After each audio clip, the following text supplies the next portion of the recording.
Bienvenida. Buenos días. Esta es una entrevista que se está haciendo a los sobrevivientes del Holocausto. Se hace con la intención de poder recalcar las experiencias de quienes para la época eran solo niños. ¿Está de acuerdo en responderme unas preguntas para incluirlo en el libro? Sí, claro, todo sea con tal de que esa horrible pesadilla no vuelva a suceder. Bueno, muchas gracias. Vamos a iniciar. ¿Puede decirme por favor su nombre? Mi nombre es Nadia Sabastaski. ¿A qué se dedica en estos momentos? En este momento yo ya soy operaria. ¿Qué edad tenían los tiempos de guerra con los alemanes? Yo para esa época tenía 12 años. ¿Y usted tenía hermanos? Sí, de hecho éramos 5 mujeres y un hombre. Solo que para ese tiempo mi hermano estaba prestando servicio militar. Ya nos habían dicho que él venía en junio.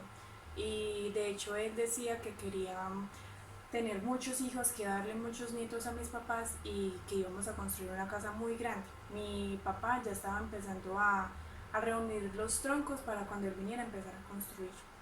¿Y usted cuándo volvió a ver a su hermano? Nunca. De hecho, cuando empezó la guerra, todos sabíamos que no lo íbamos a volver a ver. Y sin embargo, pues no perdíamos la esperanza de que lo íbamos a encontrar.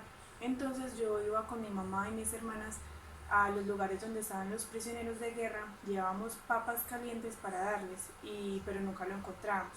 De hecho, un día ya no teníamos papas para llevar y nos tocó coger unos cereales. Cuando íbamos, unos alemanes nos encontraron y nos dijeron que teníamos que darnos la espalda porque nos iban a fusilar.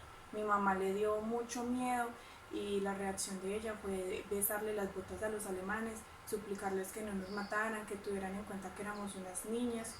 Y los alemanes, no sé, pero se fueron y nos dejaron ahí. Mi reacción fue reírme. Ese día me reía y me reía a carcajadas. Mi mamá me regañaba, todos pensaban que yo había perdido la cabeza, pero esa fue mi reacción al ver que me iban a matar. Y tú siempre reaccionas así. Sí, pues yo creo que eso me quedó de la guerra.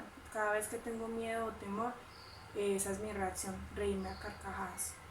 Y bueno, ¿qué pasó con tu casa? Todo se quemó, todo se quemó. Entonces, ¿ustedes dónde vivían?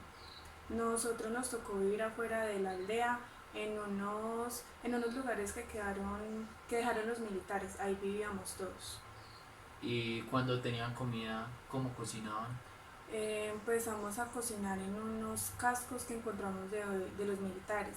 Ellos parecían unos pucheros muy grandes y permitían que ahí pudiéramos cocinar. ¿Y ustedes cómo conseguían el alimento? Pues lo hacíamos con lo que encontrábamos en el bosque, porque nos daba mucho miedo entrar en sí al bosque, ya que habían perros que atacaban a las personas. De hecho, días antes habían desgarrado a unos niños, entonces nos daba miedo entrar. Wow. ¿Y por qué los perros decían atacar a las personas? Los alemanes los acostumbraron a eso. Ellos les daban la carne humana y ellos se acostumbraron al olor y a la sangre. Ellos eran pastores alemanes, pero eran en realidad unos lobos gigantes. Wow.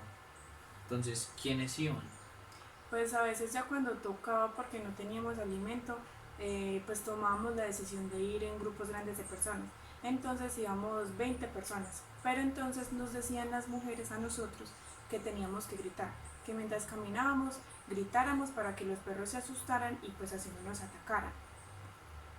Wow. Muy interesante, la verdad. ¿Cuánto tiempo tenían que gritar ustedes? Pues teníamos que gritar todo el trayecto mientras caminábamos y mientras llenábamos los cestos.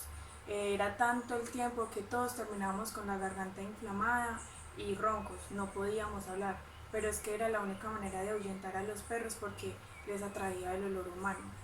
Bueno, doña Nadia, muchas gracias. A Ya se ustedes. terminó la entrevista. Listo, muchas gracias por venir.